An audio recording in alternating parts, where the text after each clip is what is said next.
escort, and we were joking about that earlier on about the traffic cop's eyes lighting up, but it's certainly, look at this. I mean, it's a beautiful little car, and it just brings back a different era altogether. And here it is mixing it with the latest McLaren straight up the hill and says, catch me if you can. It's lovely. Yeah. No, sure. But you know that they had some done. It's very much in demand, those little rear-wheel drive escorts. You remember the 16000 Sport? Yes. They sold them with 6Gs. Those are in a showroom down at Sedgefield, 175,000. Is that How's what they that? are now? Those little escorts. So if you bought one and if you've got one in the garage in the back there that you haven't taken the top off in a while, go dust it off and bring it down. You got part of your pension. You got it in the garage. Beautiful. That's Mark Cooper. He's an NSRI guy here. And they do a great job around this. I mean, they're not funded. They've been in charge of these guys, but they were saying to me the worst part, just about a dull moment, is finding bodies in the water. That dumping it around here is terrible. They do a fantastic job. You have to admire everyone and anyone who does that. I always, lately, funny enough, I've been quite struck by every time I see in Joburg on Thursday night, I ended up seeing 2 accidents. Luckily, neither one of them looked like it really was serious, but it must be a horrible job being someone in the emergency services. Paramedics. No, I admire them greatly. Here's a car that we should see racing in Zavik. Honda Civic R. They run series, they win touring car races, international touring car races, these, so they're brilliant.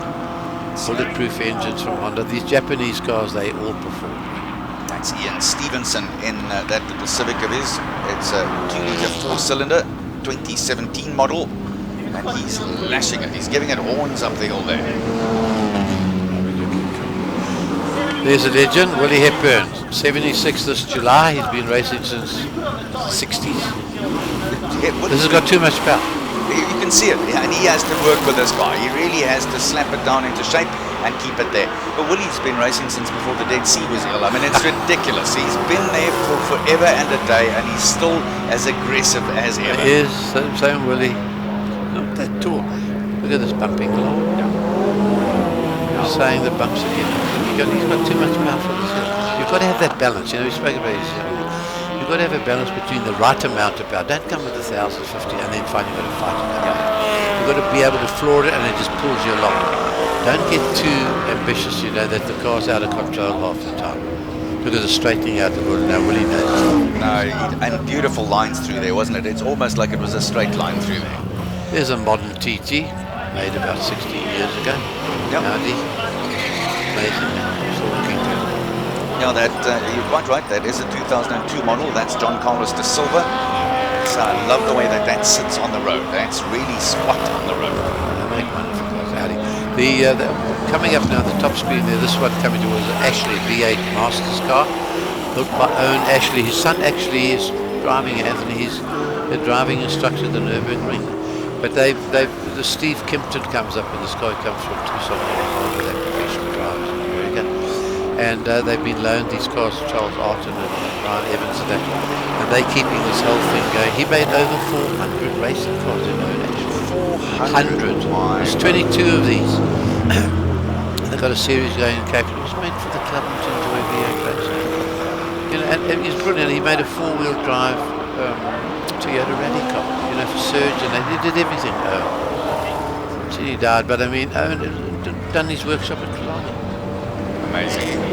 These are beautiful cars. Now here is one of the crowd favorites. This is Sean Germany in the 488 GTV. Let's listen in.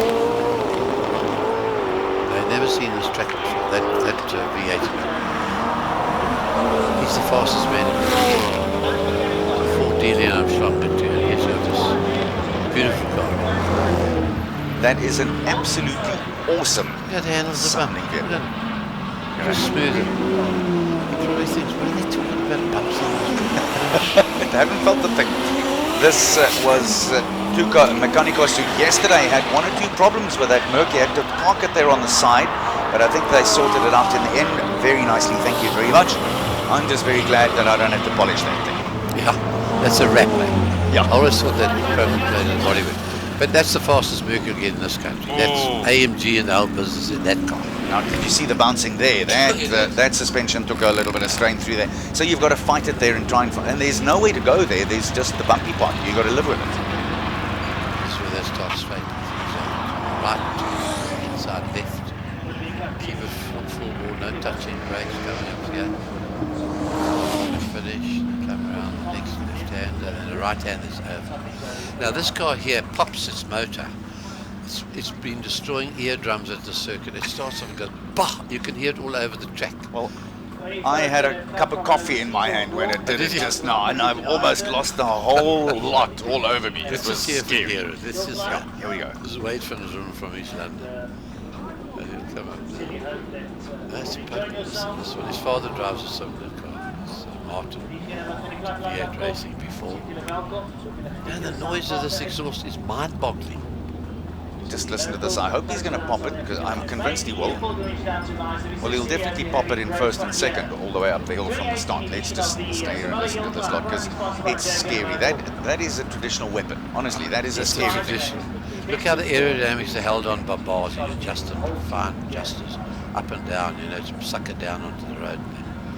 Those guys in the white oval, you see MG car clubs, all got car collections down here. I mean, what's around in this centre?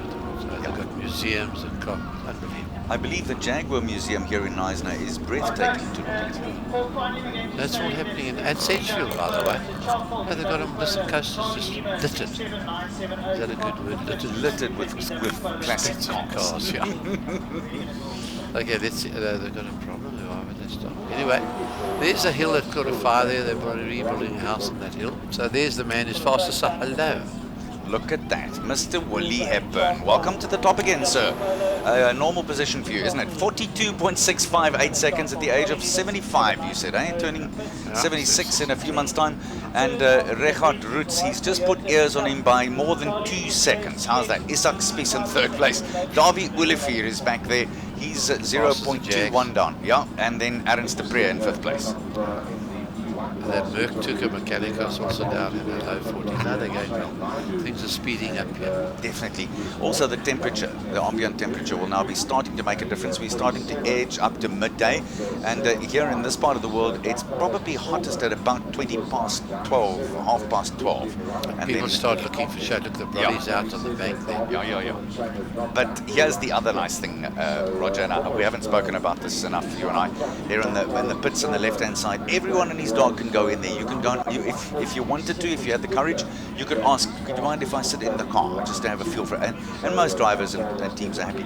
That is what's making like this the old days of motor racing. Yes. You get this international stuff going. It's a pain in the backside. Honestly, they have little books. If you don't do this, it's $10,000 fine, and the fire extinguisher must be here. This is our type of racing. Yeah. This is South African wave racing, friendly, and they're great engineers and competitors. We've proved for this. Here we go. Here we go. You might hear the gunshots going on. He changes gear. We're not going to say a word. We'll let you listen into this as qualifying round 4 continues live from the king of the hill, the Jaguar Simola Hillclimb. Now let's listen in. I'm sure Wade is going to pop this for us once or twice. Here we go.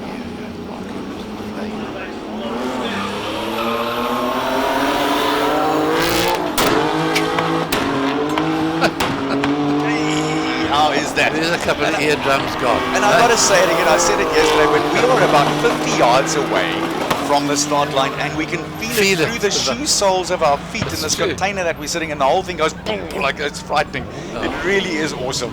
It's probably throwing grenades out the window or something. It's got the army helping. The infantry boys are standing on the corners shooting. Awesome. Just absolutely awe-inspiring. Here's one more of the Beamers as we watch Van Simran flying up the hill. He really is, but he's pushing and he's trying to get up there in the 42s, 43s. Let's see if he can manage to dislodge Willie Hepburn from the top of leading. Oh, there we go. Into second spot. Wade van Simran, 44.07. So he goes straight into second, popping, booming, and crashing his way through there. So it's not all just the popping that counts. No. It's driving to those BM's nice, clean house. They're such a good car.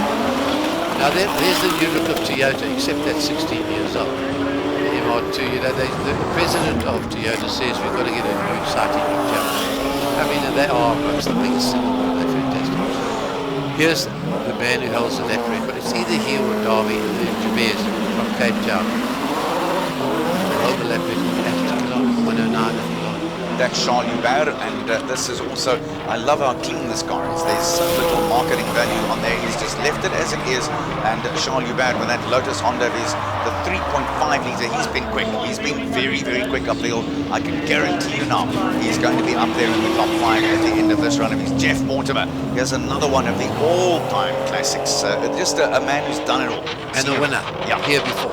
No, Jeff, in the days of Southern Rally Champion, in the Audi Quattro, he managed the team. Volkswagen team, Toyota team, Chevy team, Stevens. Probably the best all-round. He's 81, by the way. And that's not the speed he's going at. No, that's not Jeff's speed, no, for sure. No, something's wrong. He's battled with it all weekend. They've been down in workshops and they're doing things. No, this is not Jeff. Jeff was a winner here a couple of years ago. Yep. No, he flies. Jeff is really one of our talented engineers. He can do anything. And a fine gentleman as well on top of it all. There you go, Charles Hubert, right to the top, 41.121 seconds. That is very quick for Charles. Willie Hepburn is in second place with that 42.658 of his. So he's, how is that? That is a huge gap. He is 1.537 seconds down on Charles Hubert is Hepburn, and then Peter Seeley produced a 43.804 run. That is very impressive indeed from the top men, but the faster men still to come. Here comes Dad. By the way, here's, as we go to the line now, Adrian Dalton, and when I say Dad, that would have been Martin van Simmeren. He's lining it up as well. Next, here goes Adrian Dalton in his M3. Actually, I must say, since we started, and then he gets going. For some reason, he's not been able to put it together from the start. No, times he don't do good time. Just talking about the Jabez, Darby Jabez, I was talking to him earlier. He's got that 2 litre model. I said, listen, which car you got in that Lotus? And here comes Daddy. This is that's quick. He's quick. No nonsense. Yeah. No gunshots. And the nice thing for me, I've seen him do this 2 or 3 times in his earlier runs as well. It somehow seems when he gets away, that car squats down on the tarmac even more. Once he's got it going, I see, look at this as he piles it on through the little whoop-de-doos, and now this lines it up to the left-hand side, through to the right, and again, left. Yeah, beautifully done. Can't complain about that. That's a good, clean run so far. That racing, V8 racing, these guys from East London. I got a towing business. If your big truck breaks down, Martin, he's the man. This is Wilhelm Barth. Hit the tires. You remember we saw him hitting the tires and take off the aerodynamics? I came past there last night about 11. They were still working on that front, the wings in the front there to get it ready for today. They've done an incredible job. He hit those tires, what you see. Really? I didn't know. Done an incredible job, has his team to get him ready. Bonnet, you remember the bonnet flew off yesterday? Well, it looked like the whole fairing was going to come off at one stage. The front spoiler and everything on it. It looked like it really was going to be rather dramatic, and somehow it held on. But that the bonnet just crumpled away like a piece of paper. Because he was going so quickly at the time, obviously. That was right at about where he was doing 220, 230. The Nissan fan club is sitting up on the stand. As you look at the picture on the right-hand side of the stand, they've come along to see their Wilhelm. He better do well. No pressure. The pressure's on him. No pressure. He feels the pressure. Have a good run. Yeah, have a good run, but don't forget the times. Yes, please. So Jaber's the quickest one at 41 so far. Anyway, what they said in the Lotus, he's got the lap record. I think it's Darby. It's son of brothers. But anyway, they're doing 280 k's an hour down back straight at Colorado. And he says, I can dial in about 700 horsepower, the 2 litre. But I'd like to work with about 550. Why not? Let's bring it down a tad, shall we? We bring it down to 5, and that holds the lap record. 109 beats the West Bank V8's that 2. That's amazing, eh? Incredible. No, it really is incredible. Top 10 as it stands at the moment. But remember that I say only, with great respect, we're only in qualifying round 4. The lads are still doing the last-minute settings and making runs now to make sure that they leave nothing to chance and get themselves qualified in the top 48 and then eventually into the top 10 in the road and supercar shootout. Then the single-seaters and the sports cars and the modifieds will round it up. There's a lot of work still to be done for a lot of these guys, and some of the others, Andre Besaidnout, for instance, will be thinking, the team and I have got this just about where we want it. We're ready. They're set to go. And they take a seat when they come out the pits, the tyre warmers is on, and they try and keep them warm right before you start. No, this is serious stuff now. No, the horns are out. You see the serious race face takes Game over. face, yeah. The game face is out. Can also tell you that at lunchtime we'll be looking at the man again who can ride, believe it or not, a Jag on 2 wheels all the way up the hill. The stunt driver, the professional stunt driver that Jaguar have brought out is someone who is absolutely awesomely impressive. Terry Grant, one of the world's most successful international stunt drivers. The UK-based Grant is a fantastic addition to the driver lineup for the hill climb, and let's take you back there to quickly show you some of it, because he is just incredible. Yeah. He is incredible. I'm telling you, passengers are normally screen next to him. Did it just say with 2 Bobby van Jars? There we go. So he had the South African singer Bobby van Jaarsveld in the passenger seat yesterday. Screaming. Look at that. There we go. Oh, that's a lot. Don't try this at home. Whatever you do, okay? Promise you won't. So there's no drive in the car. Yeah, how's that? He had Bobby van Jaarsveld in the passenger seat, and at one stage Bobby was live on Facebook with a picture, and he turned the camera the other way around, and Bobby's head was practically bobbing on the tarmac like this, and he was howling like a baby. And Terry felt so sympathetic for him. He felt a lot of pain. Okay, here's another one of those incredible Nissan GTRs. I mean, we got incredible Jags here too, I've got to say. Jaguar, Jags are to a penny down Nice at the moment. Everywhere you go, it's just Jags. They're lovely looking motor cars and perform. They send the butler down to the store with a Jag. You must. You must do that. They were the first guys to use disc brakes at Le Mans on a C-type Jag. Yeah, here we go. Bart is ready to go. He slashes away from the line. Remember, that transponder picks up his timing device about 6 or 7 meters on the other side of the starting arch, and off he goes. Bart is in full swing straight away. Those aerodynamics, by the way, are Pikes Peak in America. You know that hill climb, that 12 whatever hill climb? Same, those wings, etc. That's a very sorted out car. Look at that. There's using all the road. He certainly was, but how smooth was the turn in and out? No jerking there whatsoever. The steering wheel dancing to his ministrations.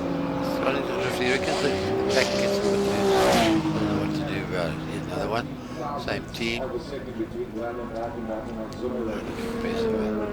As I say, just about half the cars at Le Mans run with these engines. There's an engine, various specials and sports cars.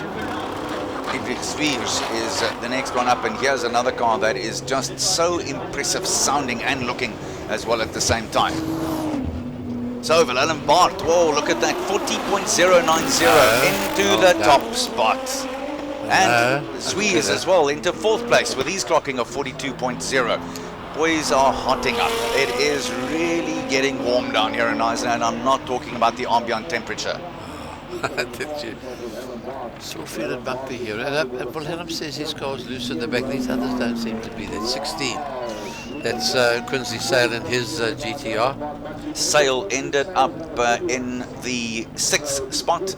Last night he was the quickest with the first of the qualifying runs. That car's 8 years old. It's incredible. Incredible. They look, I mean, it's like now. That's another V6 3.9. And they will run forever. I mean, this Japanese engines do it. All engines actually do it today. But reliably at full power, these are fantastic. That is Darren Goodmans, who was bounding away. That looked like he had a kangaroo in the car there as that hopped away. We told you yesterday, Arnold, that he missed the finish one year. Yeah, you were saying so. When he passed the portable toilet on the edge of the road, he thought, I think I've passed the finish, and the only thing ahead of him was a gravel road in the forest. And he went into it. Maybe I can slow down now. It's lovely. He says, I didn't see it, with flags and everything and lines across, he didn't see it. It's been a good comparator. There should be a sign up there that says, if you hit plate, you've gone too far. No, he comes for a fun weekend. He's a fun guy. This is a little Van Diemen. It's up to Van Diemen's. Reynard. What's it? Miguel. It's a Reynard, yeah. No, things of Miguel, eh? This is of Ian Schofield. Yeah, it's Garth de Villiers in the Reynard Volkswagen, and Ian Schofield has got the Miguel Ford Duratec. That's right. Isn't that this is Helberg? Yeah, he started racing a couple of months ago, and here he is at the Hill Climb. His first run yesterday, it was pathetic off the line. He's suddenly a rocket. He's been asking people for advice. Like lives around. He takes advice from that little thing. This is Scott de Villiers in that Reynard that you were talking about. This is the Volkswagen engine. It's a Formula VW. Oh, that's also a gorgeous looking vehicle. Michael Verrier in the Shelby Nissan. That's the 3.5 litre 6-cylinder Can-Am. 1989, can you believe it? It's not today. I mean, it's that's a long distance race. You have that run the one on one. A Can-Am, yeah. That's a nice looking V. I think I've ever seen it like for a ride. Siyabonga Mankonkwana, that is the Formula V. That's called the Forza model. It's already 4 years old. We had a Donnie Lamola. She's a youngster. She had a heart attack. My word. She's actually now come back to the circuit. She was in hospital very young, in her early 20s. She drove Formula V and went very well. Sorry to hear that, but young Sia is certainly doing well. He's been very consistent and getting better with every run as well. So Willem Bart still there with his 40.090, Charles Hubert in second at 41.12, and Martin van Zimmeren 41.34. So not a lot to choose. Let's see how Sia picks his line here. Stuart White 16, November. Said that a few times, but just watch this guy.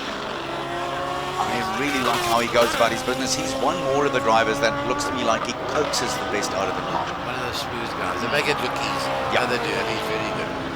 Raced overseas last year at 15. Good in karting, good on single seaters. Now he's all real talent, I must say.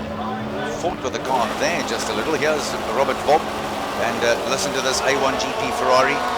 4.5 litres of unadulterated power, 8 cylinders under there. Look at him go. What?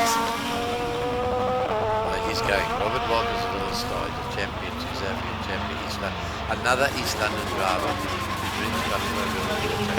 It must be that. Because we've had them, the Schecters and the Van Drumers and the Walsh, and they're really good. Don't know how they do it. That's Wayne Plitt in his Lotus. That's the 211. Keep an eye on Vogt as he slashes up the hill. So enjoy the way he pilots this car as well. He goes in not late and not early, just exactly right. He's saving it for later. Well, maybe he is. I'm not sure. He's been very cagey this whole weekend so far. That's Anthony Ashley, the Ariel Honda, the Atom model 2009. His daddy's the one that made the Ashleys, you know, the Masters car. He's a driving instructor at Nürburgring, or was, is. Yeah, no, not a war here. It's fantastic. It is such a superb lineup, not just of cars. We rave about the cars, but also the drivers that have turned out for us. It's a spectacle, to say the least. So, Ashley, let's take a look. Robert Vogt it is. Look at that time, 37.37. Look at that. Will you do any better than that? And then Bart finishing with that 40.090. So, the gauntlet's been thrown down. I want to tell you. Andre's not coming out. No. I think he's saving it for later. Yeah, Andre Besaidnout has decided he's not going to come out. And Robert Vogt then cracks the nod here after the next qualifying round number 4. And Vogt is the leader. And he's got a 2.7 second advantage over Willem Bart. Bart, of course, is in the B class and in C. So that's the first two in C. Stewie White finishing with a run of 40.362. There it is. That's the way that it's ended up. Charles Hubert and Martin van Zimmeren round out the top 5. Quinsley Sale has been there or thereabouts, but the lads have got the big guns out and they've warmed them up properly. So this is how it stands. Roger McCleary, as always, I'm sure we're going to have you back a little later on in the day. If you'll grace us with your presence, we'd appreciate that. Listen, you don't have to grace it. It's an absolute pleasure being with you on. And I got to hand it to you. You know your stuff here. Thank you, sir. That's our start. The families come around. Nice. Bring in the lotion. Brought Daddy the lotion and maybe a cold drink because he's got. What did you say yesterday when you were commentating? A man who has cramp in his first 3 fingers because he does the 5-finger and 3-finger countdown. He does a great job. So we really are very pleased with all of the marshals and everyone who's volunteered their time. Roger, we'll see you back later. And for you watching us, we hope that you will also be back in the next. We've got a date in about 17 minutes time from now for the next round of qualifying. Thanks, Omni.